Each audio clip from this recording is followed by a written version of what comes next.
1597년 조선은 적과 싸우기 전에 자기 지휘관을 먼저 바꿨습니다. 그 결정 하나가 바다를 무너뜨렸습니다. 전쟁터에서 5년을 함께한 사령관을 바꾼다는 것. 많은 이들은 더 나은 장수가 오면 되지 않나라고 묻습니다. 하지만 5년의 신뢰는 단 하루 만에 옮겨 심을 수 있는 게 아닙니다. 1597년 조선은 그 선택을 했습니다. 그리고 약 한 달 뒤 5년간 일궈온 160여 척의 무적 함대가 단 하루 만에 불타고 고작 12척만이 남았습니다. 오늘 이야기의 주인공은 영웅도 패장도 아닙니다. 교체라는 결정입니다. 그 결정이 어떤 순서로 무엇을 무너뜨렸는지 지금부터 따라가겠습니다. 임진왜란이 터진 1592년 육군은 무너졌고 수도가 함락됐습니다. 왕이 피란을 떠났습니다. 그 와중에 바다만큼은 달랐습니다. 이순신이 이끄는 조선 수군은 옥포, 당포, 한산도 첫 해부터 단 한 번도 지지 않았습니다. 그런데 이 승리들이 단지 이순신 한 사람의 능력 때문이었을까요? 아닙니다. 5년 동안 같이 싸운 지휘체계가 있었습니다. 야간 경계, 진영 교대, 화포 타이밍. 수백 명이 같은 리듬으로 움직였습니다. 그리고 그 체계의 중심에는 하나의 기준이 있었습니다. 어떤 상황에서 나가고 어떤 상황에서 물러서는가. 이게 전쟁에서 가장 중요한 질문입니다. 그리고 그 답을 5년간 공유해온 집단이 있었습니다. 그러나 1597년 조선은 그 기준을 바꿉니다. 이게 첫 번째 균열입니다. 당시 삼도수 군통제사 이순신은 출전에 신중했습니다. 정보 출처가 불분명하다. 해로가 위험하다. 지금 나가는 건 덧칠 수 있다. 하지만 조정에서 신중함은 지체로 읽혔습니다. 일본이 파놓은 정보의 함정에 빠진 선조는 현장의 판단보다 자신의 권위를 우선했습니다. 적장을 잡을 기회를 발로 찾고 왕을 속였다는 죄목으로 결국 이순신은 파직되고 새 통제사 원균이 임명됩니다. 그런데 더 깊은 두 번째 균열이 생겼습니다. 조선 수군은 5년을 한 지휘체계 아래 싸웠습니다. 한산도에서 함께 밥을 먹고 함께 밤을 샜습니다. 이 집단에 새 통제사가 들어오는 순간 병사들의 속마음에는 이 질문이 떠오릅니다. 나는 이 사람의 판단에 목숨을 맡길 수 있는가? 군대는 명령으로 움직이는 것처럼 보이지만 실제로는 신뢰로 움직입니다. 신뢰가 흔들리면 명령은 전달되지만 확신은 전달되지 않습니다. 세 번째 균열은 보고의 진실이 희미해지는 순간입니다. 그런데 이 균열이 왜 생겼는지 이해하려면 이순신이 파직된 뒤 새 통제사로 임명된 인물 원균이 처한 상황을 먼저 봐야 합니다. 원균은 거친 맹장형 장수였습니다.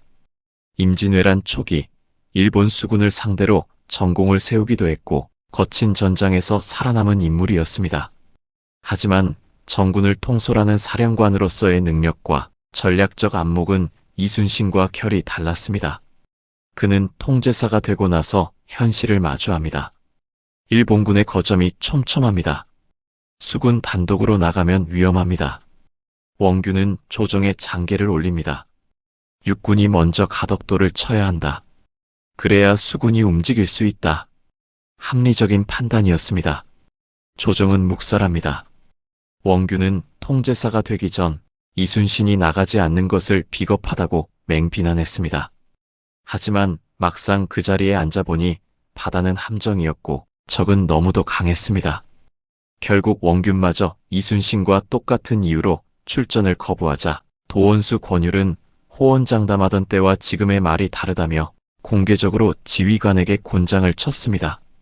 그것은 전략적 설득이 아니라 무조건 나가라는 잔인한 독촉이었습니다. 이 장면이 수군 전체에 퍼지지 않았을 리 없습니다. 이제 원균 앞에는 두 가지 길만 남았습니다. 나가지 않으면 이순신의 전철을 밟습니다. 나가면 위험한 바다입니다. 그 압박 속에서 출전 명령이 내려집니다. 안 됩니다라고 말하면 곤장을 맞는 시스템 속에서 현장의 정보는 살기 위한 거짓말로 바뀌기 시작합니다. 가능합니까? 라는 물음에 이길 수 있습니다. 라는 출전을 긍정하는 방향의 보고가 올라가기 시작한 것입니다. 이것이 세 번째 균열이었습니다. 그리고 마지막 균열은 눈에 보이지 않는 것이었습니다. 군대는 명령으로 움직이는 것처럼 보이지만 실제로는 리듬으로 싸웁니다. 야간 경계의 순서, 신호의 호흡, 퇴각의 타이밍. 이 리듬은 오랜 시간 함께한 집단 안에서만 맞춰집니다. 그런데 그 리듬이 아직 다시 맞춰지지 않은 상태에서 함대가 움직입니다. 부산 방면으로 내려갑니다. 일본 수군은 정면으로 붙지 않습니다. 물러나며 끌어냅니다. 추격하면 복병이 기다리고 재정렬하면 또 매복이 이어집니다. 가덕도에서 400여 명의 병력을 잃습니다. 병사들은 이미 탈진해 있습니다. 싸우지 못한 채 노만 저었습니다. 그렇게 칠천량으로 들어옵니다. 거제 북쪽 좁은 해역.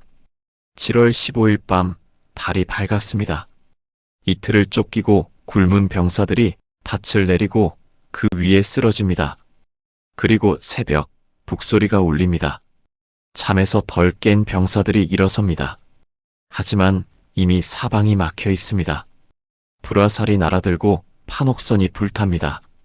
대열을 갖출 시간도 신호를 돌릴 여유도 없습니다. 그 순간 5년 동안 함께 맞춰온 리듬이 한 번에 끊어집니다. 무너지기 시작한 것이 아니라 그냥 끊어집니다. 그리고 동이 틀 무렵 160척 가운데 남은 것은 12척 뿐이었습니다. 바다 위에서 사라진 것은 배만이 아니었습니다. 5년 동안 쌓아 올린 하나의 체계였습니다. 칠천량이 불타던 그 새벽, 그와 같은 시각. 바다에서 멀리 떨어진 내륙, 합천 초계에는 계급도 직위도 없이 상복을 입은 이순신이 있었습니다. 그는 칠천량 전투가 벌어지기 전부터 서신을 받고 있었습니다. 전직 통제사에게 현장 장수들이 보낸 서신들. 함대 상황이 심각합니다. 이대로면 위험합니다. 이순신은 그 서신들을 읽으며 무슨 생각을 했을까요? 7월 18일 칠천량 패배 소식이 도착합니다. 난중일기는 그날을 이렇게 기록합니다. 분통해하고 있던 중. 그게 전부입니다. 이 짧음이 어떤 긴 문장보다 무겁습니다. 이틀 뒤 조정의 명령이 내려옵니다. 이순신 삼도수 군통제사 재임명. 하지만 남은 것은 고작 12척 뿐이었습니다. 선조는 수군을 없애자고 했습니다. 12척으로 무엇을 할 수 있겠냐는 겁니다. 이순신이 장계를 올립니다. 신에게는 아직 12척의 전선이 있나이다. 이 말이 왜 가능했을까요? 영웅이라서가 아닙니다. 12척 안에 탄 병사들이 이 사람의 판단이라면 목숨을 맡길 수 있다는 것을 알았기 때문입니다. 실제로 이순신이 그 12척을 앞에 두고 가장 먼저 한 일은 배를 고치는 것이 아니었습니다. 그는 곧장 전라도의 굽이진 해안선을 따라 걷기 시작했습니다. 그가 한 일은 단 하나, 흩어진 사람을 찾는 것이었습니다. 숲속에 숨어있던 병사들, 겁에 질려 도망치던 장수들을 찾아내 그들의 눈을 맞추며 말했습니다. 내가 돌아왔다. 다시 대오를 갖춰라. 물리적인 배는 12척 뿐이었지만 그 배에 올라탈 사람들의 마음속에 지휘체계라는 설계를 다시 그려넣기 시작한 겁니다. 신뢰가 복원됐고 승리의 리듬이 다시 맞춰졌습니다. 12척은 숫자가 아니었습니다. 무너진 체계를 다시 세운 질서였습니다. 그리고 그 질서 위에서 명량이 가능했습니다. 전쟁 중 장수 교체, 그 결정 하나가 어떤 순서로 무너지는지 칠천량은 정확히 보여줍니다. 원균은 현장 지휘관으로서 칠천량 패배에 직접적인 책임을 피할 수는 없습니다. 판단 착오와 리더십의 부재는 명백한 사실입니다. 하지만 그를 단순히 악인으로만 정의하고 넘어가면 우리는 그보다 더 거대한 원인인 시스템의 붕괴를 보지 못하게 됩니다. 그 압박을 만든 결정, 그 결정이 만든 균열, 그게 진짜 칠천량이었습니다. 우리라면 그 자리에서 다르게 할 수 있었을까요? 나가지 않으면 이순신의 전철, 나가면 칠천량. 역사는 그 답을 주지 않습니다. 다만 그날 밤 달이 너무 밝았다고만 전합니다.